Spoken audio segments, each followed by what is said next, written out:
estudios de Exitosa, Mesías Guevara, presidente de Acción Popular, partido que está últimamente de moda.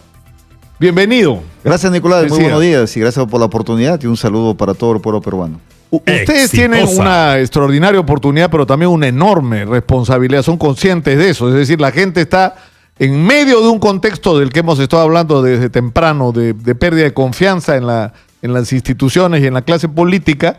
El que la gente vea en Acción Popular una alternativa, digamos, los puede favorecer electoralmente, pero también, insisto, los obliga a ciertos compromisos, ¿no? Con respecto a lo que la gente espera que cambie en el Perú. Acción Popular este año ya cumple 64 años y hemos pasado por momentos bastante difíciles. Hemos confrontado con dictaduras, hemos confrontado con otras fuerzas políticas en las calles, en el Congreso y en diversos espacios democráticos.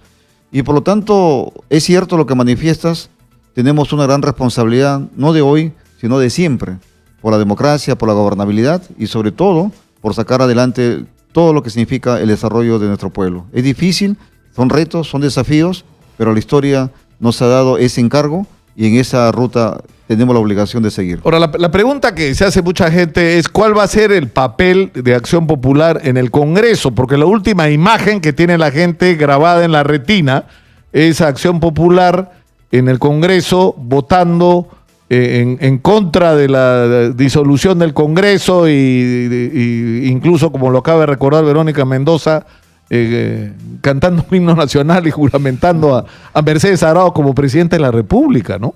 Mira, fíjate que... O sea, esa va a ser la posición de Acción Popular en el Congreso. Nosotros tuvimos un plenario en el mes de diciembre, donde ahí tomamos acuerdo, definimos la agenda parlamentaria en primer lugar y por otro lado reafirmamos el compromiso en base al estatuto del partido, donde ahí está con mucha claridad definida cuáles son los principios básicos de comportamiento, como es honestidad, transparencia y sobre todo una vocación indestructible por lo que significa la defensa de la democracia y la gobernabilidad. Por lo tanto, esa tiene que ser la orientación de la nueva bancada de Acción Popular. Ahora, ¿y eso qué supone en términos prácticos? Porque hay en discusión, o sea, por un lado está la discusión sobre el tema de la corrupción y el discurso de algunos dirigentes importantes como Víctor Andrés García Belaúnde, por ejemplo, ha sido muy crítico con respecto al equipo especial Lavajato, ¿no? Bueno, que se ha terminado pareciendo al discurso de quienes quisieran que Rafael Vela y José Domingo Pérez salgan de ahí, ¿no? Bueno, la bancada tiene que hacer una posición de acuerdo a lo que manda la Constitución, de fiscalizar, representar y legislar, pero además de eso tiene que tener una posición firme frente a elementos fundamentales como lo hemos definido en el plenario. Uno de los parámetros fundamentales es la lucha contra la corrupción, el otro tema es la seguridad ciudadana, salud, educación, y por supuesto apoyar a fondo lo que significan las reformas políticas que hacen falta en nuestro país, así mismo como la consolidación del sistema de justicia. Exitosa. Es decir, en estos momentos hay un círculo vicioso que tenemos la obligación, todos los peruanos en general, de las fuerzas democráticas, para consolidar lo que es un círculo virtuoso, no como hoy es un círculo vicioso, donde prácticamente campea la impunidad. Y es esa la orientación que tiene Acción Popular y todos los militantes que, dicho sea de paso, son candidatos en esta bancada parlamentaria. Hemos sido una renovación total de las candidaturas y nosotros abrigamos la esperanza que los nuevos jóvenes, los nuevos líderes, hombres y mujeres que vayan al Congreso estén a la altura de esta vocación. O sea, se ha dicho que en el Congreso nuevo tiene que terminarse el proceso de reforma política y tiene que mantenerse el compromiso de que se va a respaldar la lucha anticorrupción que lleva adelante el Ministerio Público a través del equipo especial Lavajato. Pero eso es uno de los temas de agenda. Otro ha sido el de las modificaciones que tendría que producirse con respecto a las condiciones en que trabaja el Parlamento, es decir, la cantidad de asesores que tienen los congresistas individualmente, o el tema de si deberían tener resguardo o no. Creo que la mayoría de la gente opina que no. O sobre algunos privilegios salariales que resultan indignantes en relación a la realidad de la mayoría de maestros, policías, ¿no es cierto? O sea, mira, ¿cuál va a ser la postura de ustedes frente a eso? Un congresista tiene dos elementos fundamentales que se sustenta para el ejercicio de su labor parlamentario. En primer lugar, tiene la Constitución y en segundo lugar, tiene el reglamento del Congreso. Si algo esta nueva bancada y el Congreso que ingresa este domingo 26 de enero, tiene que trabajarse también en la modificación del reglamento que tiene fuerza de ley orgánica, donde allí fíjate que hay muchos vacíos, incluso hemos visto que un Congreso enquisolado, un Congreso anacrónico, un Congreso que no tiene la capacidad de manejar información. Por ejemplo, si tú perteneces a una comisión investigadora, cuando pides información a los ministerios te pasan 15, 20 días, un mes, 3 meses y al final tu comisión terminó. Y eso es algo tema que está muy dependiente y ahí tenemos que hacer un sistema de información, tiene que ser un concepto prospectivo y moderno, no como ahora que prácticamente se ha convertido en una caja de empleos para los miembros de la mesa directiva, incluso precisamente desbocándose, desnaturalizando su vocación parlamentaria y por lo tanto a algo que tiene que comprometerse este nuevo Congreso es a modificar y actualizar su propio reglamento que permita precisamente darle claro, mayor porque lo que no dinámica. tiene sentido es congresistas que tienen pues 10 asesores en sus oficinas, entre secretarias, asistentes y demás, cuando lo lógico sería que cada congresista tenga pues me imagino un asesor, ¿no es cierto?, que puede resultar lógico, pero que digamos el personal de ese personal altamente especializado que trabaje para las bancadas y para las comisiones, no para las personas de los congresistas. Hay servicio parlamentario que trabajan para todos. Fíjate que yo no creo que el problema esté en la cantidad de asesores que tenga el congresista, sino está en la calidad de asesores que se rodea. Porque si tú te rodeas con un buen equipo técnico, puedes tener una alta productividad, una alta eficiencia. Cuando yo fui congresista, presenté más de 100 proyectos de ley, cerca de 60 mociones de orden del día, generando cerca de 27 leyes a través de lo que es acumulación o de manera directa, leyes muy importantes. ¿Y por qué? Porque yo busqué rodearme de personas de alta competitividad y eficiencia y algo que lamentablemente muchas veces no ocurre, simplemente contratan a aquel que le carga maletín, a aquel que le pintó la pared, a aquel que simplemente le sobonea, a aquel que lo utilizan para atacar al adversario, algo que lamentablemente incluso muchos asesores se convirtieron en horas de trabajo en troles, a insultar a la gente, a perseguir a lo que a insultar a la gente por internet, ¿no es cierto?, en las redes sociales. Eso, por ejemplo, debería de cortarse a rajatabla, pero no hay que perder la perspectiva en función a la eficiencia y en función a la transparencia. Ahora, va a haber y se va a plantear en la discusión en el Congreso el tema de la reforma constitucional que tiene que ver directamente con las cosas que tienen que cambiar en el Perú. Es decir, está claro que somos un país que ha crecido en términos macroeconómicos, ¿no es cierto? Pero eso no ha tenido su correlato y no ha ido de la mano con un cambio real en las condiciones de vida de los peruanos. O sea, tenemos al final de 2 décadas de crecimiento continuo, cansa de repetirlo, ¿no es cierto? Pero es una educación que es una vergüenza, una salud pública que se cae a pedazos, o sea, una infraestructura que da vergüenza si la comparamos con cualquier país, una crisis de inseguridad que en gran medida tiene que ver con las condiciones en que opera la policía, ¿no es cierto? Y es ahí. Entonces, alguna gente dice hay que producir cambios como por ejemplo los contratos mineros, o hay que producir cambios con respecto a los beneficios tributarios que se le da a algunos inversionistas, ¿no es cierto? O sea, ¿cuál va a ser la tónica de Acción Popular con respecto a estos temas? Mira, nosotros buscamos ser un Congreso o una bancada y un partido independiente de los intereses subalternos. Y es por eso que fíjate que si tú revisas el Congreso anterior al que yo pertenecí, vas a ver que, por ejemplo, que esa ley que favorecía cierta línea aérea, yo fui el que se opuso y gracias a que me opuse en la Comisión de Transportes no salió adelante. Y por otro lado también el tema de la ley antimonopolios, que debemos de seguir consolidándolo. Por ejemplo, también el tema de lo que significa las medicinas genéricas. Fíjate que al respecto yo presenté un proyecto de ley que tiene que ver con el ordenamiento territorial, algo que lamentablemente no se pudo continuar. Y esos temas tenemos que recuperar en esta nueva agenda, es decir, lejos de los intereses subalternos y propiciar políticas de Estado, algo que lamentablemente se ha perdido, no solamente en Acción Popular, ojo, sino en las diversas fuerzas políticas. Pero ¿cómo van a hacer? Porque uno se pregunta, o sea, ¿qué es exactamente Acción Popular? Porque uno escucha a Mesías Guevara y es un discurso, digamos, de centro-izquierda, ¿no? Y uno escucha a Raúl Descanseco y es abiertamente un hombre de derecha, ¿no? Exitosa. Es decir, es más, sus amigos son el presidente Uribe, Aznar, o sea, son la derecha internacional, ¿no? Fíjate que o sea, acá no prima y es ninguna más bien corriente. un defensor casi incondicional del modelo económico, ¿no? Fíjate que acá no debe primar ninguna corriente personalista, sino los acuerdos que de manera democrática se tomen en el plenario. Y es por eso que en el último plenario nacional se ha marcado el derrotero de toda esta bancada, nueva bancada parlamentaria que podríamos tener a partir del 26 de enero. Por lo tanto, ese derrotero ya lo hemos marcado de manera democrática, al margen de lo que podamos pensar diversos militantes del partido. Nosotros somos orgánicos y disciplinados en ese sentido, y fíjate que hay un mandato claro. Aquella persona que no cumple con el plenario, con el acuerdo del plenario, simplemente puede ser expulsado del partido. Por lo tanto, la agenda parlamentaria está definida, está concretamente establecida, y acá, precisamente, en mi opinión, por ejemplo, el modelo económico que actualmente existe es un modelo que ha generado desigualdad. Es un modelo que ya caducó, es un modelo que ya quedó a su máxima expresión, y que necesitamos desarrollar un modelo económico que sea sustentable en el conocimiento.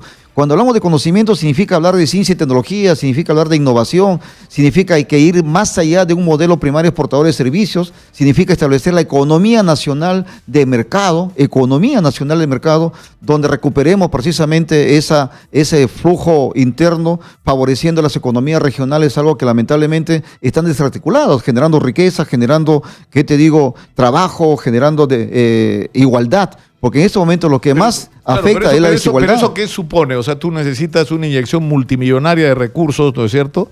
O sea, no solo gastar bien, que es algo que no ha estado ocurriendo. Eficiente. ¿No? Porque tenemos un Estado altamente ineficiente, pero incluso así se gastara bien los recursos que no alcanzarían, porque las brechas son enormes, ¿no es cierto?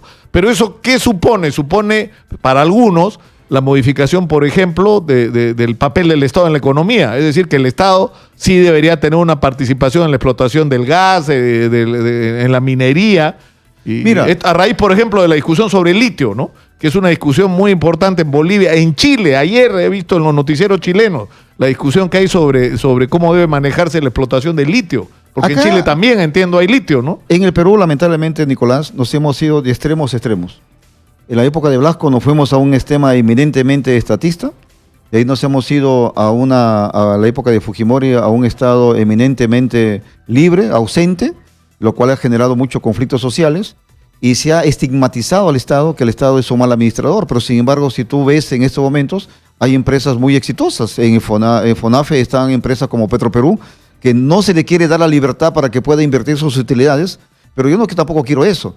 No irnos del extremo estatista a un extremo ausente, sino a un extremo o a un punto donde el Estado tenga las tres funciones principales: que sea promotor, que sea regulador y que sea fiscalizador. Es decir, tres funciones fundamentales. Claro, pero lo que hemos excluido y a rajatabla, y eso resulta sorprendente porque también cansa repetirlo, ¿no es cierto? La más importante empresa minera de Chile, que es tal vez la empresa más grande del país, es Codelco, que es una empresa pública que explota la más grande yacimiento de cobre de Chile. ISA, que tiene acá inversiones importantes, que colombiana, es estatal. La empresa Vietel es estatal.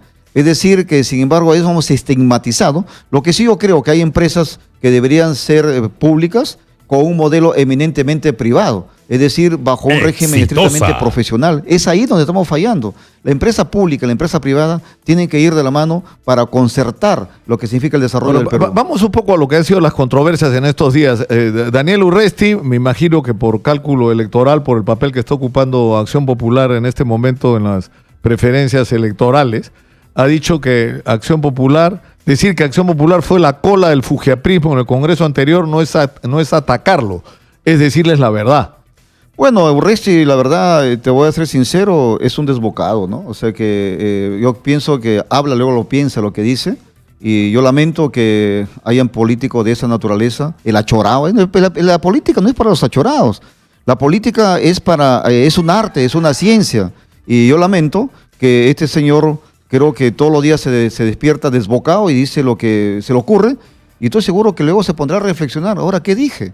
¿Por qué no sabe nada de política, no sabe nada de democracia, no sabe lo que significa los principios básicos de lo que es la gobernabilidad? Él sirve simplemente para atacar, se ha convertido en precio como un boxer, ¿no? Lamentablemente, ¿no?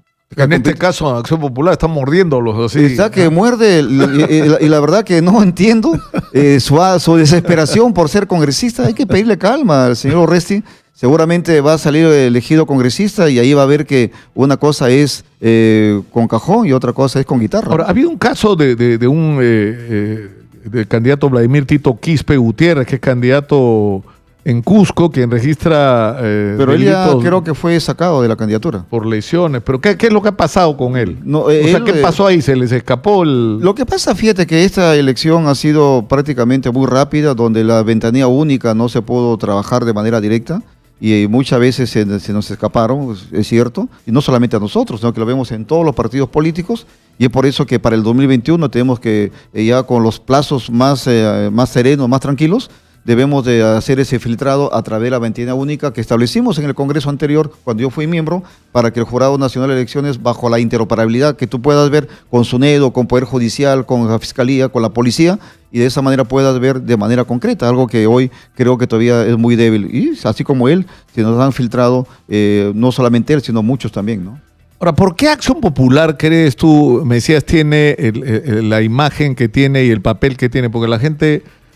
¿Por qué? ¿Por las virtudes de Valentín Paniagua y en particular de Fernando Belaúnde? ¿Esa imagen de honestidad que proyectan? Fíjate que el Perú tiene grandes líderes, grandes ciudadanos, ilustres políticos, y para nosotros con mucho orgullo, y creo que también algo de éxito, de suerte por decirlo también, es Fernando Belaúnde Terry y Valentín Paniagua, que han quedado en la retina y la memoria de las personas, como dos ilustres peruanos, dos ilustres presidentes muy honestos. Pero eso no significa que durante los gobiernos de Fernando Belaúnde no hubiera corrupción. Yo me acuerdo cuando trabajaba con Hildebrand haber hecho un reportaje, me subí en una embarcación a dar vuelta al Pachitea, al Mantaro era, ¿no? Pachitea y Mantaro.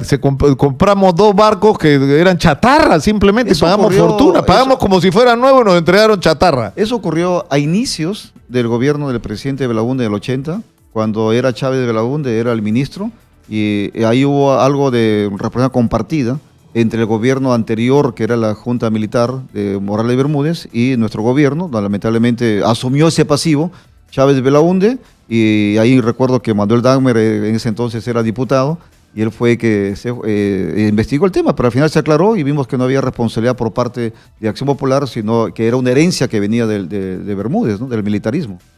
Y el caso Gubarte también fue una El caso Gubarte, ¿no? Es otro tema. Los jóvenes que no conocen esto. El caso Gubarte, fíjate que es un caso que en ese entonces hubo una alianza entre Acción Popular y el PPC, y todo el sistema de justicia penitenciarios se le dio como parte de ese acuerdo al partido del PPC, donde Elías La Rosa era en ese entonces ministro de Justicia, uno de los tantos que fue ministro de Justicia, porque ese entonces ellos administraron el Ministerio de Industrias y el Ministerio de Justicia, porque también luego vino el tema de Garrido Malo. O sea que no fue Acción Popular, sino... Fue en el gobierno de Acción Popular. Pero fueron... Claro. En algunos casos funcionarios, en otro caso los aliados. Los aliados. Y eso, fíjate que...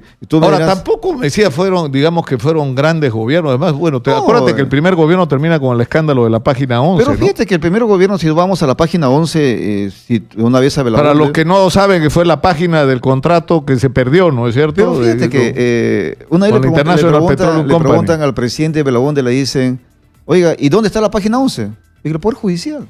La página 11 está en el Poder Judicial, porque después que Velasco tuvo como pretexto para intervenir... Para el golpe de Estado. Para el golpe de Estado, luego se fue a un juicio con la IPC, donde prácticamente en ese entonces la fiscal petrolera con la IPC se fueron a un juicio en la que Velasco terminó pagándole mucha plata. Y se fueron a un juicio y esa página 11 está en el Poder Judicial. ¿Y sabe lo que contiene la página 11, mi querido Nicolás? Solamente la fecha, nada más.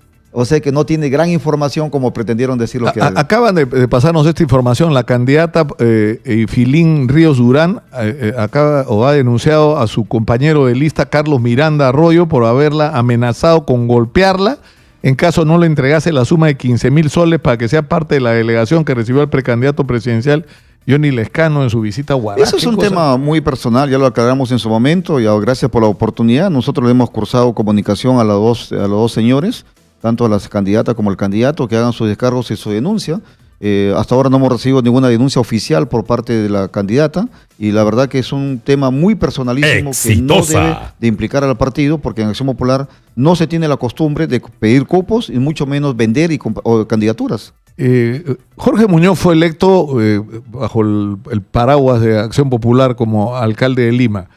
A mí me da la impresión, sinceramente, que no estaba listo. Es más, que 3 meses antes él ni se imaginó que iba a llegar a ser el alcalde, simplemente estaba participando.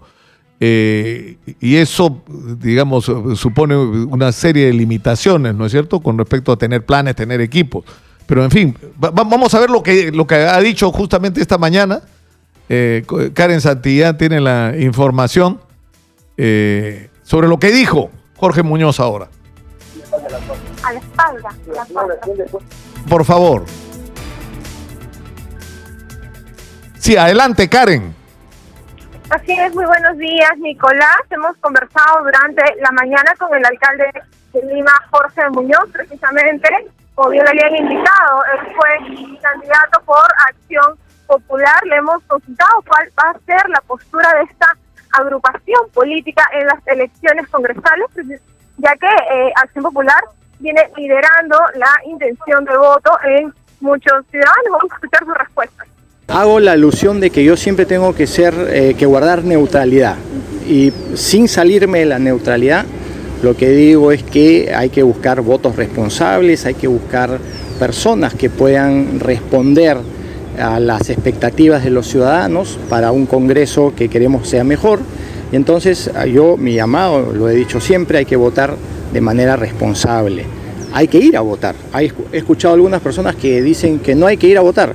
Todo lo contrario, hay que fortalecer la democracia, pero yendo a votar por personas que tengan una buena credibilidad, que sean coherentes, que no sean violentas, que nos ayuden a construir una mejor sociedad. Y eso es lo que tenemos que hacer este día domingo. Precisamente, alcalde, en este punto, ¿cuál es su opinión sobre la polémica en torno a Julio Guzmán, luego de que abandonara un departamento en llamas que se estaba incendiando? Mira, a mí me da mucha pena encontrar ese tipo de conductas, porque creo que no son conductas responsables ni coherentes con la expectativa que las personas tienen sobre alguna persona que podría a su vez tener una expectativa de poder postular a un cargo como es el cargo presidencial. Nosotros somos responsables de nuestros actos y tenemos que ser responsables siempre de los actos, más aún si es que uno es autoridad o quiere ser autoridad. ¿Cuál habría sido su postura? Uno nunca puede decir que uno está exento de situaciones que pueden comprometerlo, pero hay que ser coherente con esas situaciones si es que uno estuviese en un caso de esa naturaleza. En lo personal, yo no me veo en una cosa de esa índole, pero creo que ahí no se debió haber dejado abandonada a la persona que estaba en riesgo de poder tener alguna situación mayor por las llamas. Se debió haber actuado con la coherencia del caso. Si uno se mete en esa situación, tiene que ser coherente. Pues.